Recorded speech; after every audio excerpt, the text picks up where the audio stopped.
දේශපාලනඥයන්ගේ සෙවණයට මෙරට ඉතිහාසයේ සිදු අනීතික ක්‍රියාකාරකම් වර්තමානයේදී අපි සහ මුලින් මතුගා දමා තිබෙනවා.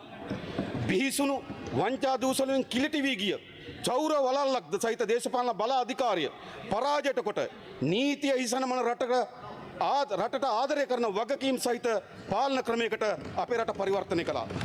ආණ්ඩුව බිහි වසරක් තුළ කිසිසේත් අපේක්ෂා නොකළ යුතු දේවල් සිදු පැරණි ඉතිහාසය අපි පසුකොට තිබෙනවා. වසරක් යන්න කලින් ජනවාරියට ආණ්ඩුව හදන්නේ. පෙබරවාරි 28 මහ බැංකුවට ගන්නේ. ආණ්ඩුව අවුරුද්දක් වද දින 50යි. දැන් එකතු වෙන්නත් කතා කරනවා. නේ විපක්ෂ නායකතුමා මම දන්න එකට කෙලින් ඉන්න බව. දූෂිතයන් එක්ක එකතුම එකතු වෙන්නේ නැහැ. එතුමා දූෂිතයන් දිහා බලන්නෙත් නැහැ. හරිද? මම විශ්තුතිවන්ත වෙන එතුමට. හරිද? විශ්තුතිවන්ත විය යුතුයි. හරි. දයාසිරි මන්ත්‍රීතුමා ඉතින් ඕන පැත්තකටනේ. ඕන පැත්තක්. හරිද? කොහෙද සරුංගලේ හමන්නේ?